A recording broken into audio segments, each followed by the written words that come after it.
오늘의 말씀은 이사야 65장 17절부터 25절까지 말씀입니다. 보라, 내가 새 하늘과 새 땅을 창조하나니 이전 것은 기억되거나 마음에 생각나지 아니할 것이라. 너희는 내가 창조하는 것으로 말미암아 영원히 기뻐하며 즐거워할지니라.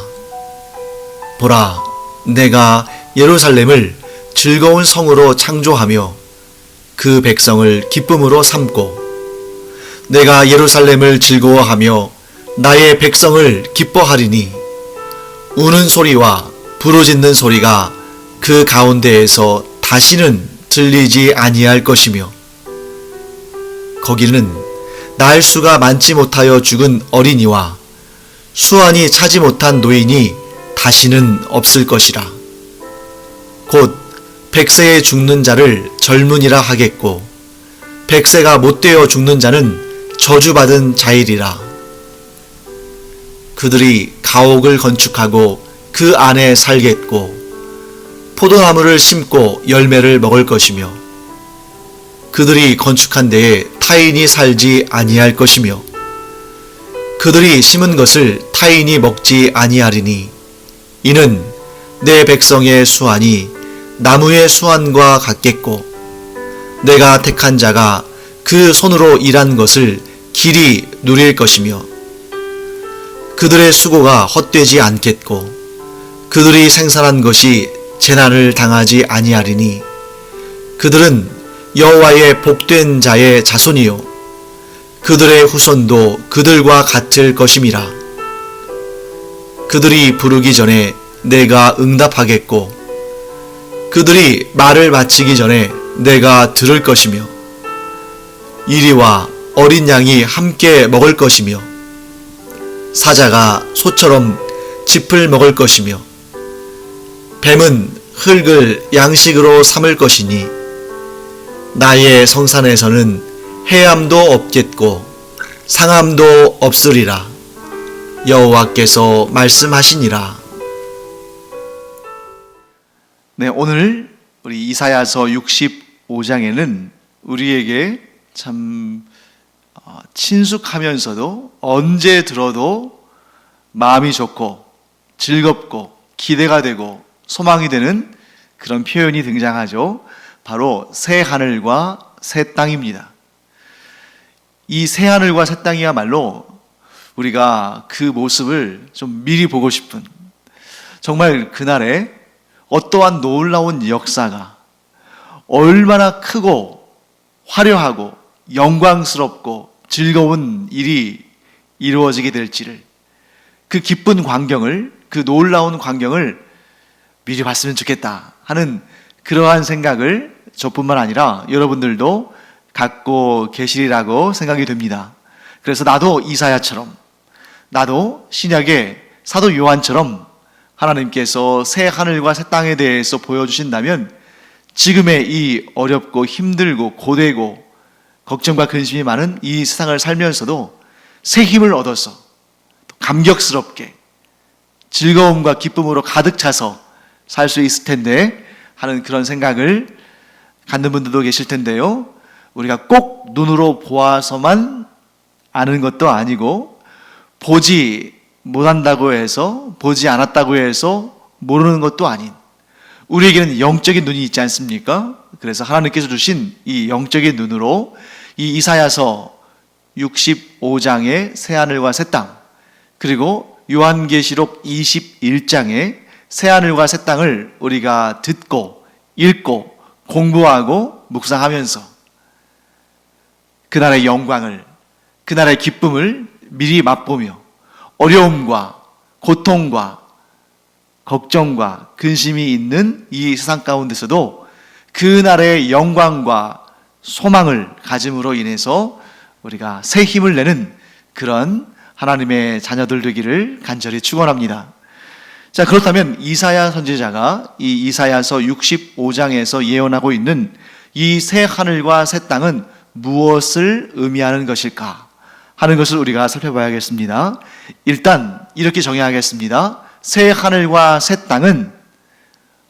회복을 의미한다. 회복. 지금 앞에서 이사야서를 우리가 쭉 읽었습니다만 또 열심히 공부했죠. 무너진 이스라엘. 하나님의 진노 가운데에 회초리를 맞고 바벨론에 의해서 멸망당한 이스라엘. 그 이스라엘이 어떻게 회복되어질 것인가? 그들이 우상을 섬기고 하나님을 떠났던 그 죄를 자복하고 회개하고 하나님을 향해 나아오면 마치 탕자를 기쁨으로 맞이하는 그 아버지와 같은 심령으로 하나님께서 이스라엘을 회복시켜 주신다. 그때 하나님께서 이스라엘을 회복시켜 주시는 그 결정적인 장면이 바로 새하늘과 새 땅으로 묘사가 되고 있습니다. 그런데 하나님의 회복은 어떤 회복이냐? 자, 보통은 회복하면 손상되거나 훼손되기 이전의 상태를 그 이전의 상태로 되돌려 놓는 것. 보통 이렇게 생각하죠. 파괴되기 전, 훼손되기 전, 오염되기 전, 그 이전의 상태로 되돌려 놓는 것. 이게 바로 회복의 의미인데 하나님의 회복은 다릅니다.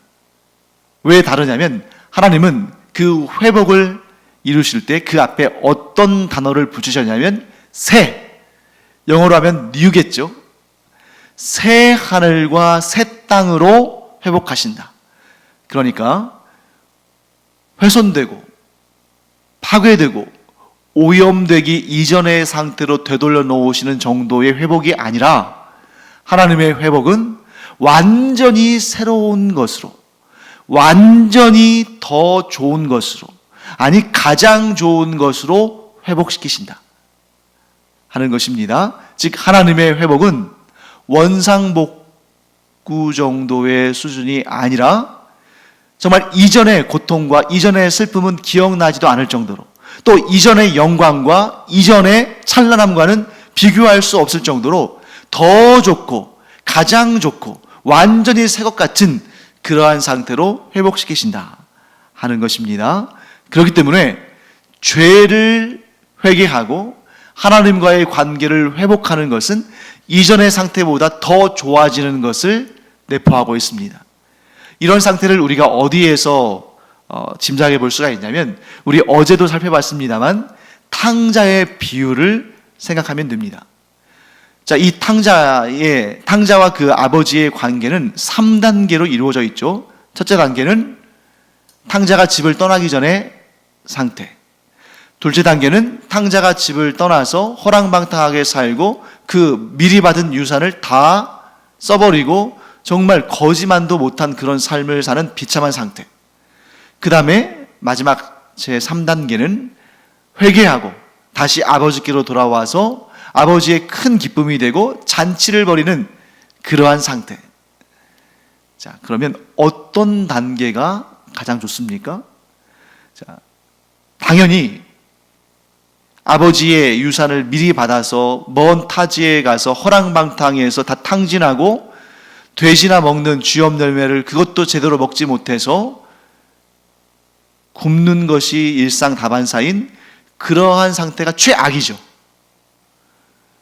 그러면 탕자가 집을 떠나기 전의 상태와 집을 떠났다가 아버지께로 돌아온 상태, 어느 상태가, 어떤 상황이 더 좋을까요? 네. 집을 떠났던 탕자가 회개하고 아버지께로 돌아온 그 상태가 훨씬 좋습니다. 왜 그렇습니까? 그 전에 탕자가 집에 있을 때에 만일 그 집에 있는 것이 너무 행복하고 아버지와 함께 있는 게 너무 즐겁고 그 집에서 부족함이 없고 늘 감사와 기쁨과 은혜가 충만했다면 집을 나갈 생각을 안 했겠죠. 그때도 물론 좋긴 했지만 더 좋은 것이 있을 거라고 생각한 것입니다. 하지만 탕자가 집에 돌아왔을 때는 어떻습니까? 자기의 실수도 있었고 죄도 있었고 허물도 있었습니다. 그래서 자기가 가지고 나간 것을 다 잃어버렸습니다. 완전히 탕진하고 빈털털리가 되고 거지가 됐죠. 그런 삶을 경험해 봤기 때문에 아버지 집에서의 삶이 얼마나 기쁘고 감사하고 즐거운지를 더 풍성히 알게 되는 거죠. 아버지도 마찬가지입니다. 잃어버렸던 아들을 되찾았기 때문에 기쁨이 더욱 충만한 것이죠. 그러므로 하나님께 있어서 회복은 이전보다 훨씬 더 좋은 것을 주시는 것이고, 우리가 하나님의 회복을 경험한다는 것은 이전보다 더 좋고 가장 좋은 것을 얻는다는 것을 의미하는 것입니다. 이것이 바로 하나님의 회복을 의미하는 것입니다.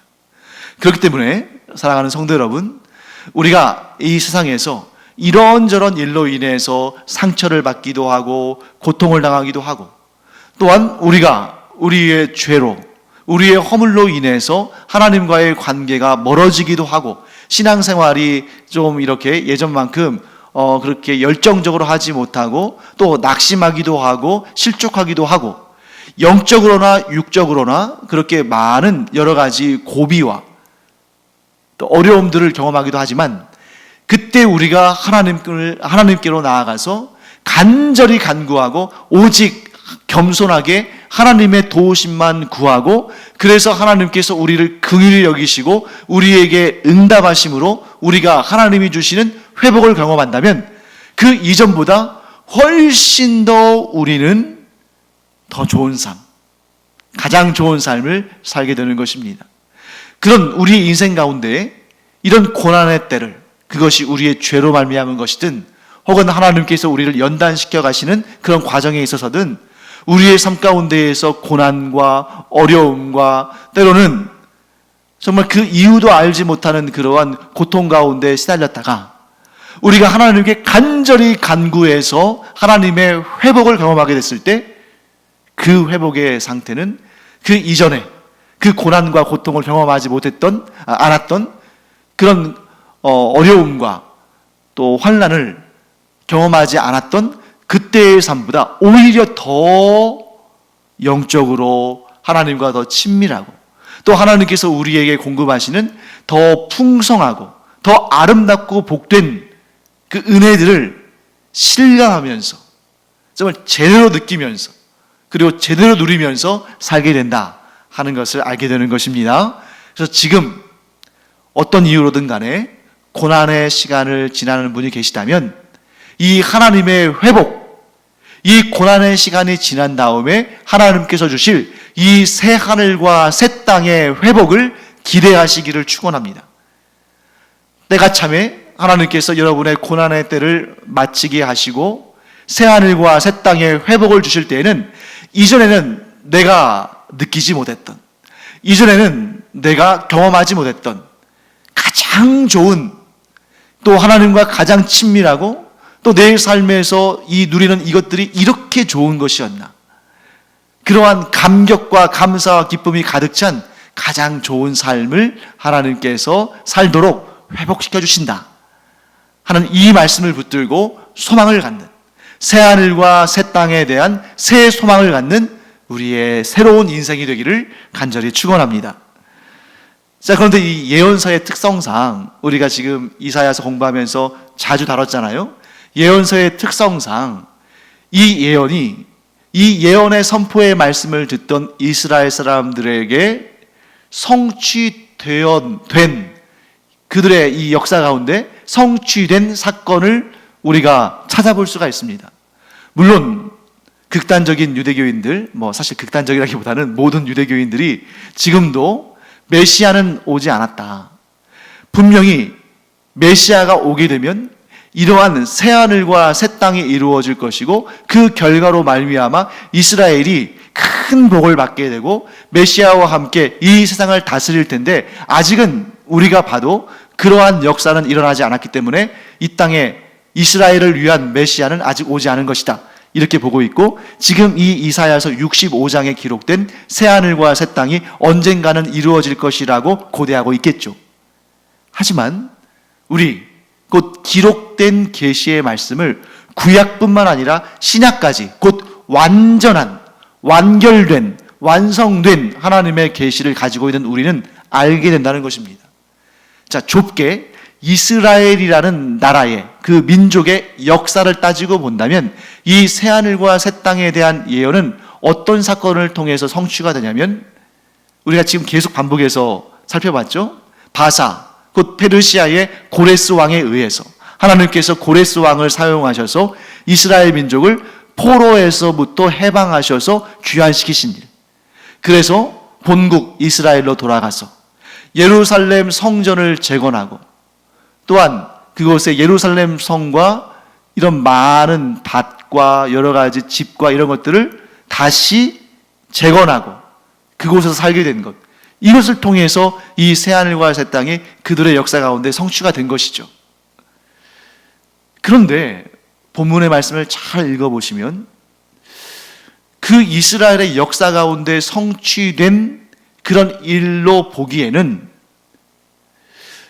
이 이사야서 65장에 나오는 새하늘과 새 땅에 대한 예언이 너무 스케일이 크고 비교될 수 없을 만큼 더 차원이 높죠. 자, 예를 들어 보겠습니다. 이스라엘 백성들이 포로에서 귀환해서 이스라엘 땅으로 돌아왔습니다. 그러니까 그 사건을 새하늘과 새 땅의 예언의 성취로 볼 수도 있겠죠. 그런데 그 포로에서 귀환해서 돌아온 사람들이 봤을 때 그 이스라엘 땅은 오히려 그들이 포로로 있던 땅보다 훨씬 못했습니다. 이스라엘 백성들이 포로로 있을 때는 신분상 포로였기 때문에 많은 제약이 있고 또 여러 가지 어려움이 있었겠습니다만 그들은 그래도 그 당대에 세계에서 가장 강하고 가장 부유한 나라에서 살았기 때문에 뭐 그런 인프라랄지 문화랄지 시설들이랄지 산업이랄지 이런 것들은 그 당대로 따지면 최첨단이죠.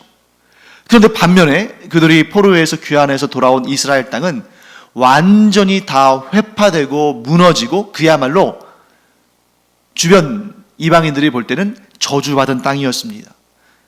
농사를 짓기도 힘들고 예루살렘 성은 다 무너져 있고 성전도 다 무너져서 그곳에서는 뭐 제사를 드릴 수도 없고 그렇기 때문에 현실은 그들이 풀려났을 때의 기쁨은 너무 컸지만 돌아와서 보게 된 그 땅의 현실은 참담하고 암담한 것이죠. 하지만 그들이 포로에서 풀려났다, 해방되었다 하는 것 자체가 너무 큰 기쁨이고 그들의 간절한 소망이 이루어진 일이기 때문에 너무 기뻐서 비록 현실의 문제들은 산적해 있고 정말 어떻게 보면 너무 좋지 않은 상황이지만 이 해방이 됐다는 것 때문에 뭐든지 좋게 보이고 즐거워 보이고 소망에 차 보이고 그러니까 좀 과장되게 이렇게 표현했다 이렇게 생각할 수도 있겠죠. 뭐 예를 들면 이들이 나중에 돌아와서 성전을 재건합니다만 그리고 그 성전을 재건할 때 많은 사람들이 기쁨으로 환호하고 하나님께 영광 올려드리고 즐거워했지만 어떤 노인들은 통곡을 하고 울었습니다. 왜 이 노인들은 통곡을 하고 울었을까요? 그들은 첫 번째 성전인 솔로몬 성전을 보았던 어린 시절에 솔로몬 성전이 아직 무너지기 전에 보았던 사람들인데 이제 70년이 지나서 본국에 돌아와서 두 번째 지은 성전인 수룹바벨 성전을 보았을 때 그 수룹바벨 성전이 너무 초라해서 그 마음이 너무 서글퍼진 것입니다. 그렇기 때문에 어떤 분들은 아마 성경을 조금 이렇게 삐딱하게 해석하는 분들은 이들이 포로에서 해방됐다는 본국으로 돌아오게 됐다는 그 기쁨이 넘쳐서 좀 과장되게 그 기쁨을 묘사한 것이다.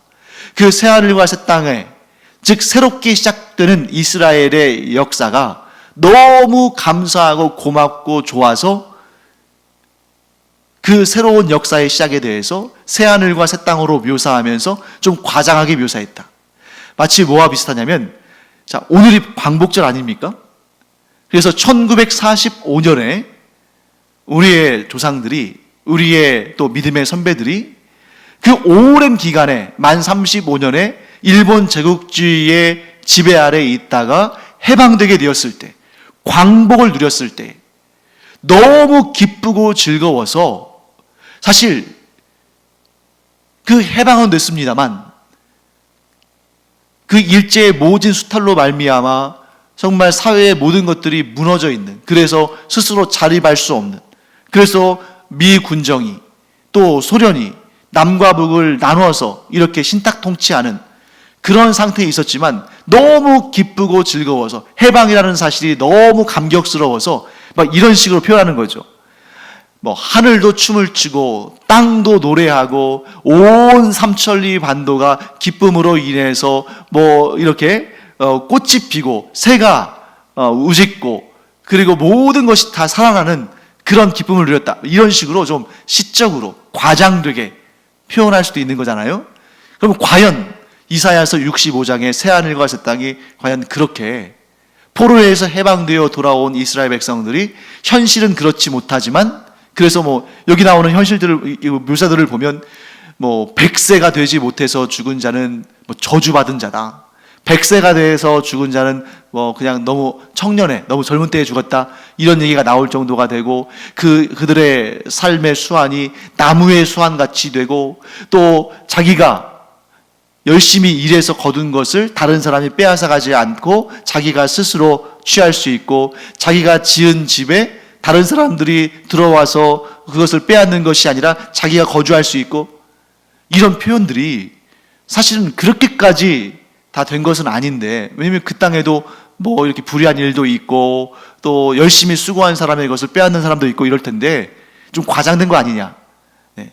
저는 그것은 과장된 표현이라기보다는, 일단 이스라엘 백성들이 포로에서 귀환해서 기쁨과 감격을 누리고 즐거워하며 하나님을 찬양한 것은 그 나름대로의 역사로 해석되어질 수 있는 거지만, 이 이사야서 65장에 나오는 하나님의 진정한 회복의 역사, 곧 새하늘과 새 땅의 역사는 지금 이 당대에는 완전히 이루어진 것이 아니라 맛만 본 것이고, 이 궁극적인 새하늘과 새 땅에 대한 예언의 성취는 예수 그리스도의 재림의 날에 이루어지는 것이다. 즉 이사야 때도 그렇고 지금 우리의 시대도 마찬가지고, 하나님께서 예수 그리스도의 재림을 통해서 모든 역사를 종결시키시고 새하늘과 새 땅의 회복을 이루시는 그날을 향해 우리는 달려가고 있는 것이다 하는 것입니다. 그러면 요한계시록에서는 새하늘과 새 땅에 대해서 어떻게 묘사하고 있는가? 자, 요한계시록 21장 1절부터 4절까지 이렇게 말씀하고 있죠. 또 내가 새 하늘과 새 땅을 보니 처음 하늘과 처음 땅이 없어졌고 바다도 다시 있지 않더라. 또 내가 보매 거룩한 성 새 예루살렘이 하나님께로부터 하늘에서 내려오니 그 준비한 것이 신부가 남편을 위하여 단장한 것 같더라. 내가 들으니 보좌에서 큰 음성이 나서 이르되 보라, 하나님의 장막이 사람들과 함께 있음에 하나님이 그들과 함께 계시리니 그들은 하나님의 백성이 되고 하나님은 친히 그들과 함께 계셔서 모든 눈물을 그 눈에서 닦아주시니 다시는 사망이 없고 애통하는 것이나 곡하는 것이나 아픈 것이 다시 있지 아니하리니 처음 것들이 다 지나갔음이러라. 자, 하나님께서 창조하시는 새 하늘과 새 땅은, 이 새 하늘과 새 땅이라는 단어가 이사야서 65장에 또 요한계시록 21장에 동일하게 나타나죠.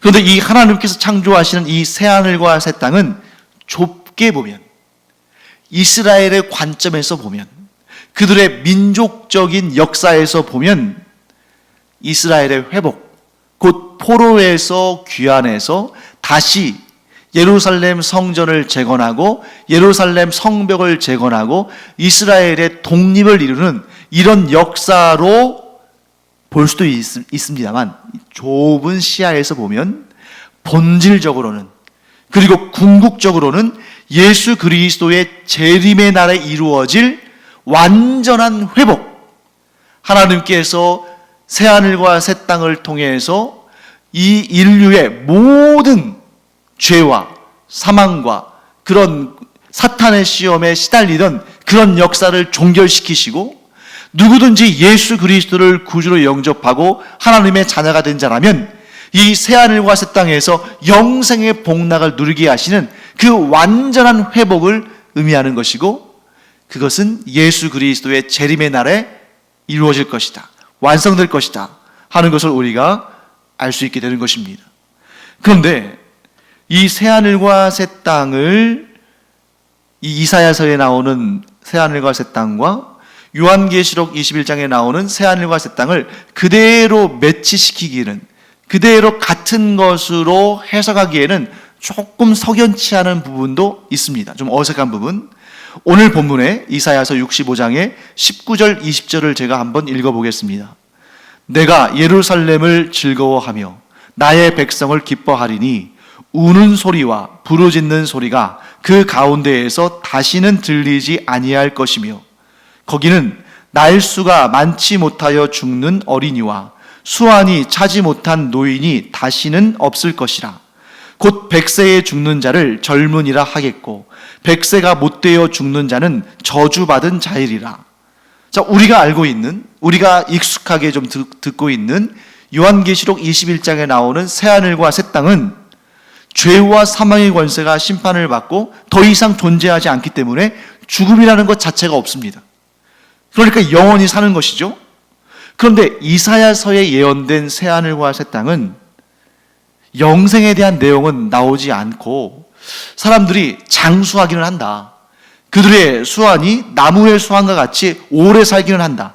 그런데 언젠가는 죽는 것처럼, 그러니까 100세에 죽는 자를 젊은이라고 하고 100세가 되지 못하여 죽는 자는 저주받은 자일 정도로 그렇게 오래 살기는 하지만 죽음이라는 것이 아직 존재하는 것처럼 이렇게 그런 느낌을 받게 되는 거죠. 자, 이 부분을 어떻게 이해할 수 있을까? 자, 이 죽음의 문제만 해결이 되면 이사야서에 등장하는 새하늘과 새 땅과 요한계시록에 등장하는 새하늘과 새 땅이 같은 것이라고 봐도 무방할 텐데 이 죽음의 문제가 걸린다는 거죠. 이사야서에 나오는 새하늘과 새 땅에는 아직 오래 살긴 하지만 죽음이 존재하는 것 같고 요한계시록 21장에 등장하는 새하늘과 새 땅에는 죽음이 없고 영원히 사는 걸로 이제 설명이 되고 있고, 이 차이를, 이 간격을 어떻게 설명할 수 있을까? 어떻게 우리가 이해할 수 있을까? 자, 여기에서 우리가 좀 신학적인 용어 하나를 제가 말씀을 좀 드릴 텐데요. 우리가 알아야 할 사실은 계시의 점진성이라는 그러한 내용입니다. 계시의 점진성. 계시는 우리가 잘 알고 있죠. 하나님께서 드러내시다. 하나님께서 보여주시고 말씀하여 주시다. 보통 이루어질 일들에 대해서 하나님께서 하나님의 뜻과 계획을 나타내시고 말씀하여 주시는 것이죠. 점진성은 무엇입니까? 점점 커지고 정확해지고 온전하게 드러나는, 점점 발전하는, 이런 걸 의미하는 것이죠. 자, 하나님께서는 성경 전체를 통해서 우리에게 하나님의 뜻을 알리십니다. 즉 하나님은 성경 전체를 통해서 하나님의 뜻을 계시하십니다. 그런데 구약과 신약, 이사야서와 요한계시록이 동일한 것은 아닙니다. 즉 하나님의 말씀을 전달하기는 하지만 이 역사의 흐름을 따라서 계시가 점진적으로 더욱 선명해지고 더욱 뚜렷해진다는 거죠. 그렇기 때문에 예수님께서 제자들에게, 또 예수님의 말씀을 듣는 사람들에게 뭐라고 말씀하시냐면, 너희가 율법에 간음하지 말라는 말씀을 들었으나 나는 너희에게 말하노니 여자를 보고 음욕을 품은 자마다 이미 간음한 것이다. 그런데 구약시대 사람들은 마음속에 음욕을 부었다고 해서 그것을 율법이 금하는 제7계, 곧 간음하지 말라는 이 계명을 어겼다고 생각하지는 않거든요. 그건 하나님의 뜻이라고 생각하지 않는 거죠. 그런데 예수님께서 이 계시의 점진성 가운데에 하나님의 원뜻을 아주 확실하게, 아주 정확하게 선포하시고 알려주신 것이죠.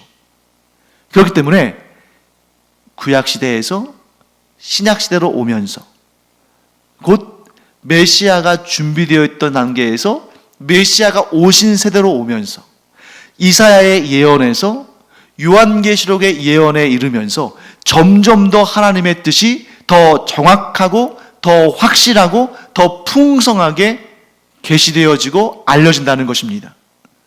그렇기 때문에 이사야 당시에는, 그 당시에는 사람들이 일찍 죽지 않았겠습니까? 아마 평균 수명이 한 40살도 못했을 가능성이 크죠. 그런 시대에 100세를 산다는 것은 정말 대단한 것일 것이고, 그 수완이, 그 생명이 나무의 수완과 같다는 것은 정말 상상하기도 힘든 일이었겠죠.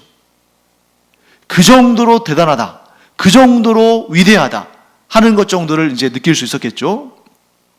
그런데 신약에 와서 예수 그리스도께서 이 땅에 오신 이후에, 예수 그리스도께서 이 땅에서 하나님의 뜻을 정확히 드러내신 이후에, 거기에다가 성령께서 이 땅에 오셔서 하나님의 비밀스러운 일들을 우리에게 더욱더 풍성하게 알려주신 이후에 이 계시가 더욱 정확하게, 더욱 확실하게, 더욱 풍성하게 드러난다는 것입니다. 그렇기 때문에 이 계시의 점진성 차원에서 새하늘과 새 땅은 어떤 곳이냐면 단순하게 오래 사는 곳이 아니라 하나님의 백성들이 항상 기쁨과 감사와 즐거움으로 가득 차서 슬퍼하거나 울지 아니하고, 백성들이 오래오래, 하나님의 백성들, 하나님의 자녀들이 오래오래 사는데 그 오래오래 사는 것의 절정이 무엇이겠습니까? 클라이막스? 네, 그렇죠. 그 절정을 경험하는데 그 오래 삶의 절정은 영생인 것이죠. 죽음을 보지 않는 것입니다. 또한 이 새하늘과 새 땅에서는 어떤 특징이 있냐면 하나님께서 주신 상과 복을 결코 빼앗기지 아니하고 영원히 누립니다. 그 표현을 이제 이사야에서는 뭐라고 되어 있습니까? 사람이 수고하여 일한 것을 다른 사람이 취하지 아니하고 그 일한 사람이 먹고 누릴 수 있게 된다. 사람이 집을 지었다면 더 강한 자가 와서 이 집을 빼앗는 것이 아니라 그 집을 지은 자가 자기가 지은 집에서 살 수가 있다. 자, 지금 이스라엘이 그동안 겪었던 일들을 보세요. 뭔가 좀 농사를 지어서 소득을 얻을 만하면, 좀 집을 지어서 이제 좀 돈 좀 벌어서 집을 지어서 그 집에서 좀 편안히 살까 하는 생각을 갖게 되면 그 강한 나라들이 아수르니 바벨론이니 애굽이니 이런 강한 나라들이 와가지고 그 식량을 다 뺏어가고 그 집을 다 차지하고, 이런 수탈의 역사를 경험한 이스라엘에게 있어서 자기가 수고한 것을 자기가 먹고 자기가 지은 집에서 자기가 산다는 것은 얼마나 큰 복의 소식이고 놀라운 일입니까?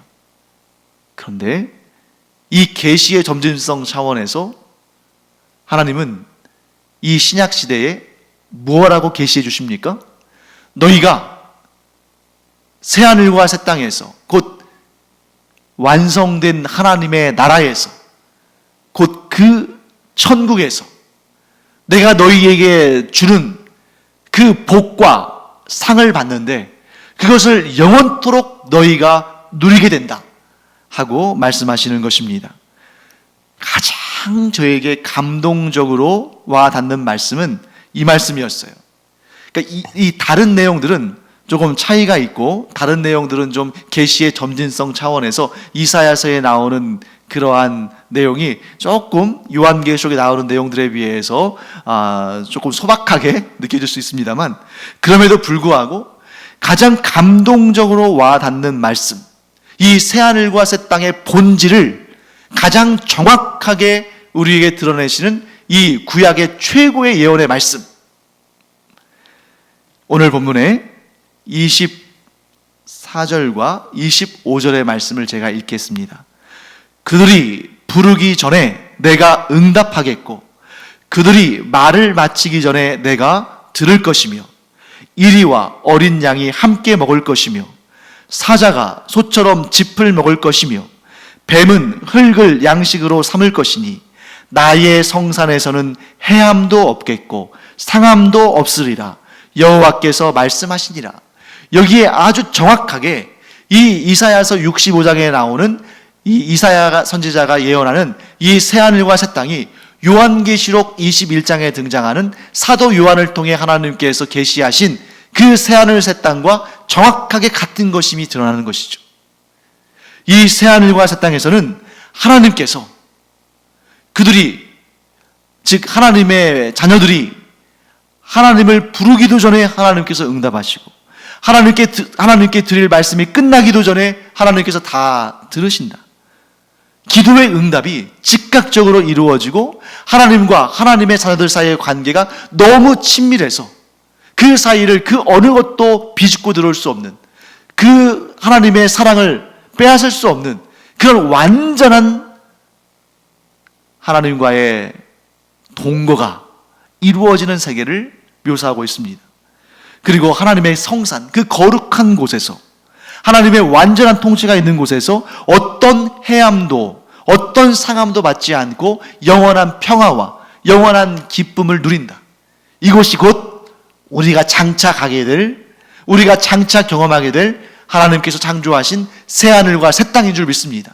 그날에, 그 마지막 날에 우리가 하나님께서 우리에게 주시는 그 새하늘과 새 땅에 들어가기 위해서 우리가 이 땅을 살아가는 동안 결단코 하나님을 떠나지 아니하고, 비록 우리에게 죄와 허물이 있지만 예수 그리스도의 십자가의 공로를 붙잡고 하나님이 주시는 이 영원한 복락에 우리 가운데, 또 우리의 후손들 가운데 단 한 명도 빠짐없이 모두 들어가는 그런 은혜가 있기를 간절히 축원합니다. 기도하겠습니다. 하나님 감사합니다. 저희를 위해서 새하늘과 새 땅을 예비하시고 그날이 반드시 오게 하시리라고 약속하시니 감사드립니다.